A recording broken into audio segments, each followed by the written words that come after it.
Hello बच्चों, नमस्कार। कैसे हैं आप सब लोग? उम्मीद है शानदार, जिंदाबाद, ज़बरदस्त होंगे। और आपकी तैयारी एनटीपीसी को लेकर के ज़ोर शोर से चल रही होगी।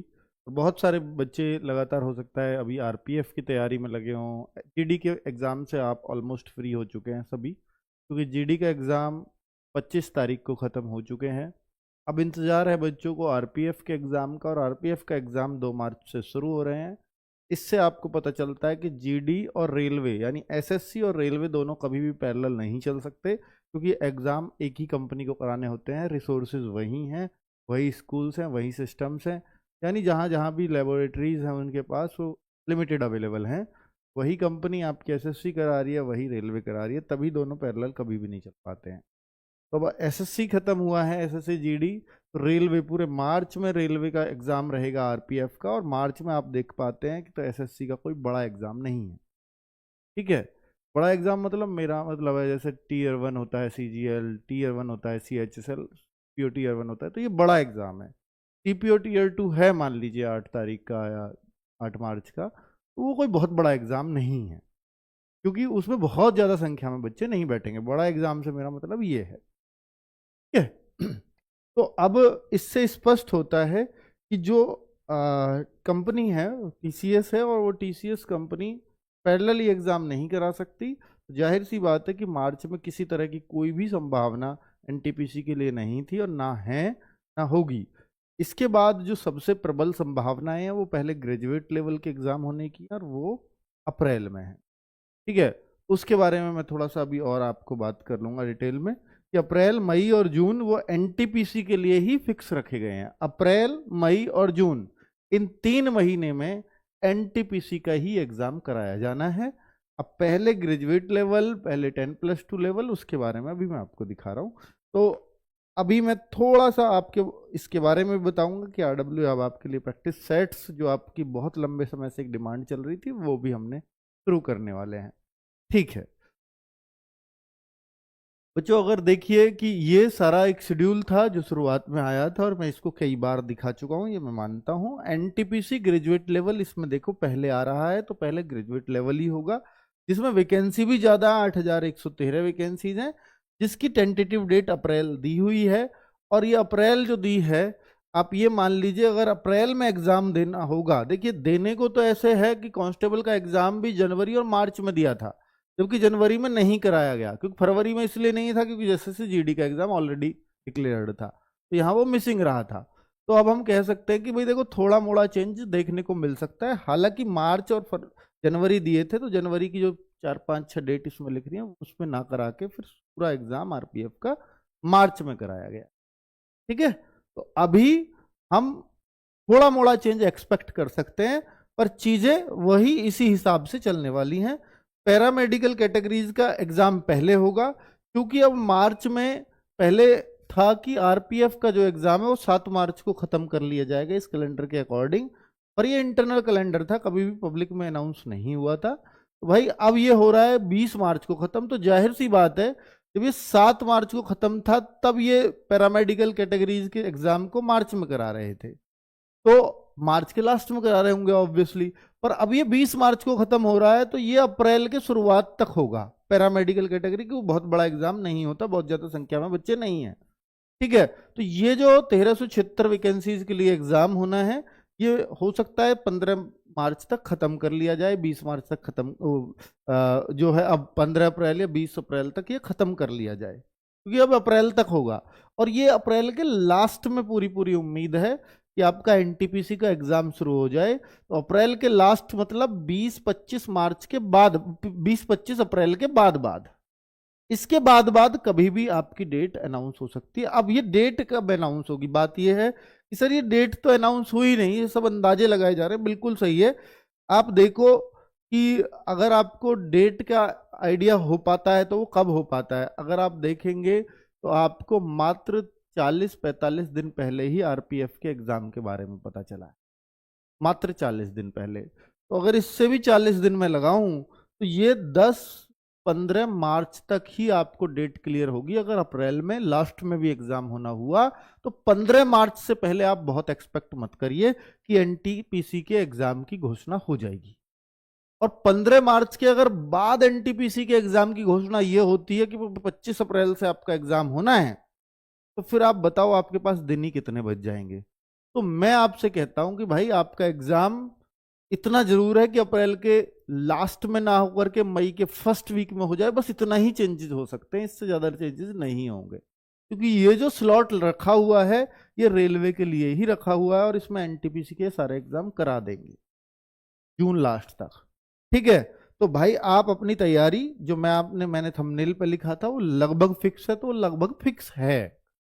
ठीक है, तो एनटीपीसी वाले बच्चे अपने आप को तैयार रखें कि अप्रैल के लास्ट में आपका एग्जाम हो जाना है हर हाल में।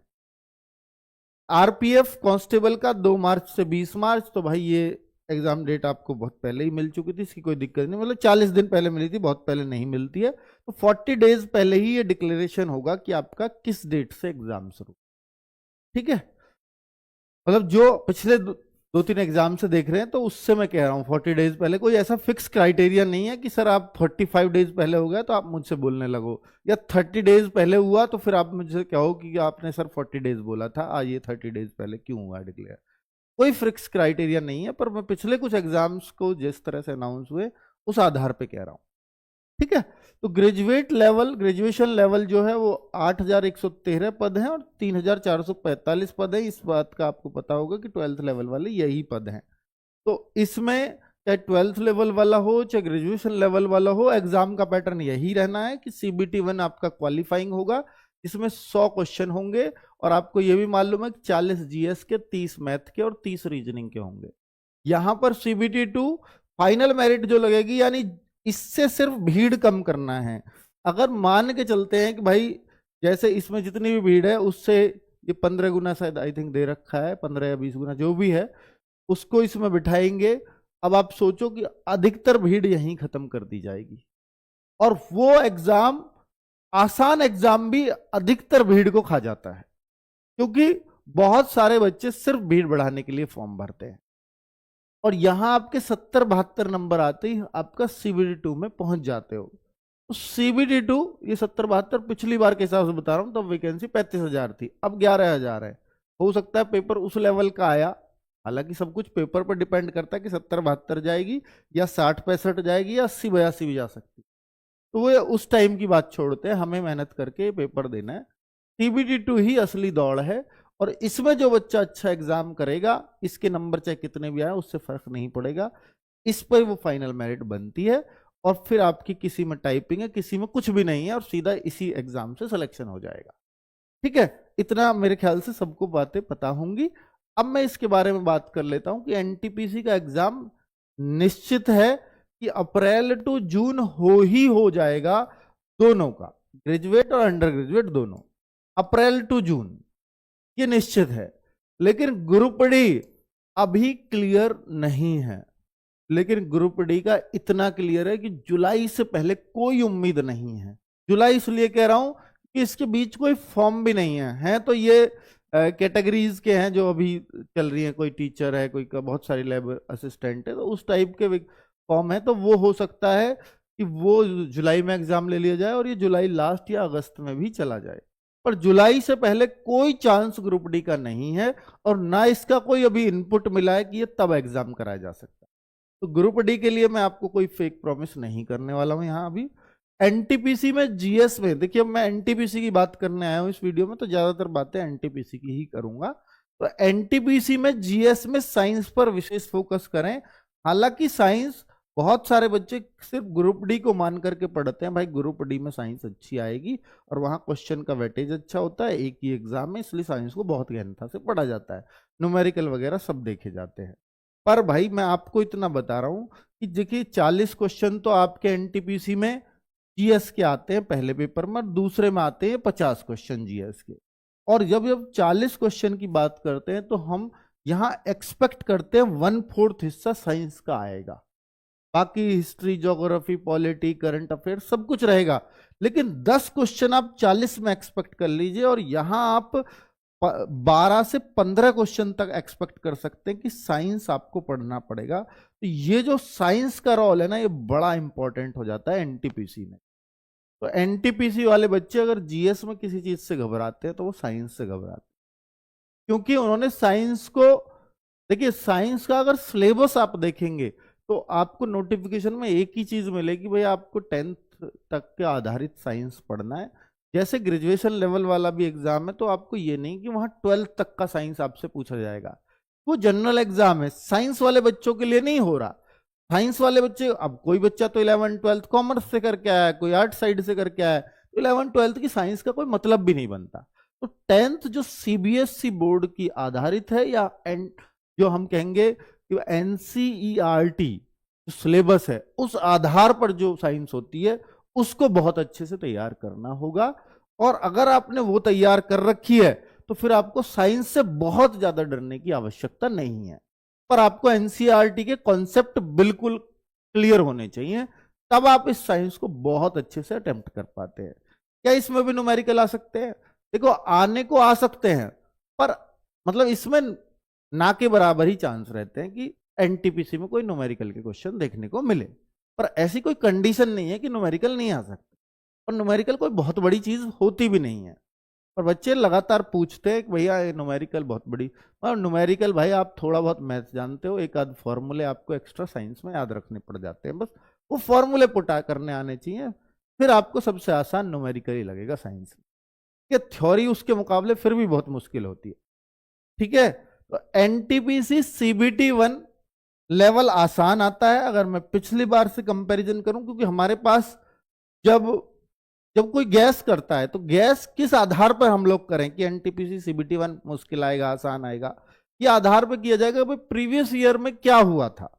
तो वहां भी सेम पेपर हम दे चुके हैं, क्योंकि वहां जब पहले जब सीबीटी 2 होता था तो एनटीपीसी का तो हर लेवल के लिए अलग अलग होता था, इस बार ऐसा नहीं है, ठीक है। तो सीबीटी 2 जो होता था एनटीपीसी में, तो लेवल 2 के लिए थोड़ा सा मुश्किल, लेवल 3 के लिए और मुश्किल, लेवल 4 के लिए और मुश्किल, तो ऐसा आता था। इस बार मान लीजिए कंबाइंड रूप से अगर होना हुआ तो फिर वो सब तरह के क्वेश्चंस उसमें देखने को मिल सकते हैं, तो इसलिए सीबीटी 1 तो आसान देखने को मिलेगा, लेकिन सीबीटी 2 में थोड़ी सी जादूगरी रेलवे की मिल सकती है, तो उसके लिए आप तैयार रहेंगे और हम भी तैयार रहेंगे। एनटीपीसी सीबीटी 1 लेवल 1, जो सीबीटी का 1 का लेवल है वो थोड़ा आसान ही देखने को मिलेगा, क्योंकि इसमें सिर्फ उन्हें भीड़ हल्की करनी है, इसमें सिलेक्शंस का क्राइटेरिया उन्हें भी पता कि हमें नहीं लेना, सिलेक्शन का क्राइटेरिया हमारा सीबीटी 2 से। इससे यह है कि बहुत सारे बच्चे मतलब यहां पर बाहर हो जाए, वहां सिर्फ क्रीम क्रीम बच्चों का एक अच्छे से एग्जाम अच्छे से माहौल में अच्छे से सेंटरों पर ले लिया जाए, ये सीबीटी 2 के लिए होती है तैयारी, ठीक है। चलिए अर्थमेटिक और एडवांस मैथ्स का वेटेज, तो आपको मालूम ही है कि अर्थमेटिक और एडवांस का वेटेज अगर हम देखें कि हाँ जी एडवांस मैथ्स भी आता है, ट्रिग्नोमेट्री ज्योमेट्री आपके सिलेबस में है, तो मैथमेटिक्स से अगर आप डरते हो या डर रहे हो कि 30 क्वेश्चन आएंगे सीबीटी 1 में, तो इसका रेशो अगर मैं पिछले वाले एग्जाम से कंपैरिजन करूं तो बहुत ज्यादा नहीं होते, कि 30 में से 5 से 7 क्वेश्चन एसएससी की तरह नहीं होते कि आधे का अर्थ एडवांस मैथ आ रहा, नहीं, 5 से 7 क्वेश्चन सिर्फ एडवांस मैथ्स के होते हैं और करीब 22-24 क्वेश्चन सिर्फ अर्थमेटिक के होते हैं, ठीक है। चलिए आगे, तो भाई इसको भी आप उस हिसाब से प्रिपरेशन कर सकते हैं, तो एडवांस को कितना समय देना है वो अब आप पर डिपेंड करता है, लेकिन एक बात ध्यान रखना, 1/3 की नेगेटिव मार्किंग, एसएससी वाले बच्चे थोड़ा इस बात का जरूर ध्यान रखना कि 1/3 की जो नेगेटिव मार्किंग होती है खतरनाक होती है। 1/4 1/3 में वैसे दिखने में फर्क नहीं आता, लेकिन जब नंबर घटते हैं ना 1/3, जब आप गलती करते हो तो आप बहुत ज्यादा लॉस करके आ रहे होते हो अपना, तो इस पर आप मतलब मैथ रीजनिंग पे अगर आप श्योर हैं तो ही इसको लगाएं, इस पर तुक्का मारने की बिल्कुल कोशिश ना करें। लेकिन जीएस में अगर आप 2 ऑप्शन में कंफ्यूज है ये तो लगा दो, 3 में कंफ्यूज हो तो बिल्कुल मत लगा, ठीक है। चलो बाकी एसएससी में 3 में भी कंफ्यूज है तो 1 पे तुक्का मान लिया जाता है, लगा दे तो ठीक ही रहता है, क्योंकि वहां 1/4 की नेगेटिव मार्किंग, हालांकि वहां भी अब टियर 2 में 1/3 की होने लगी है। Mock test and practice set पर फोकस करें, ये मेरा आपके लिए जो है कहना है कि मॉक टेस्ट और प्रैक्टिस सेट 2 चीज आपकी संजीवनी रहेंगी कि मेरे भाई mock test free of cost मिल रहे हैं रोजगार विद अंकित पर, और बिल्कुल रेलवे के जो अभी हाल फिलहाल एग्जाम हो रहे हैं उन सबको ध्यान में रखते हुए ये सारे क्वेश्चन हम उनमें शामिल कर रहे हैं। ठीक है, अपने मॉक टेस्टों में जैसे मैथ्स में जो इस बार हाल फिलहाल में हुए हैं नए क्वेश्चंस आए हैं तो हम मॉक टेस्ट में डाल रहे हैं, तो आप उनको जरूर दिया करो। आपको पुराने जो अभी क्वेश्चंस आए हैं या प्रीवियस ईयर जो आए हैं, अगर आप लगातार मॉक दे रहे हैं तो आप उन क्वेश्चनों से अछूते नहीं रहोगे और आप रियल टाइम में उन्हें करना सीखोगे। ठीक है, तो रियल टाइम में करना ही असली करना है, मतलब आपके सामने जब टाइम का प्रेशर हो वो करना ही असली करना होता है। ठीक है, तो ये चीजें इसमें अगर अगर आपसे नहीं होंगे तो मॉक टेस्ट में भी सॉल्यूशंस है और आपको ये पता चलेगा रैंक के हिसाब से कि आप कहां चल रहे हैं एक्चुअली। तो ये अगर हम देखें और प्रैक्टिस सेट्स सर कैसे करें, तो प्रैक्टिस सेट्स के लिए आरडब्ल्यू की प्रैक्टिस सीरीज हमेशा बहुत इंपॉर्टेंट रहती है। तो इस बार भी हम प्रैक्टिस सीरीज लेकर के आ गए हैं जो सिलेक्शन के लिए बहुत इंपॉर्टेंट साबित होगी।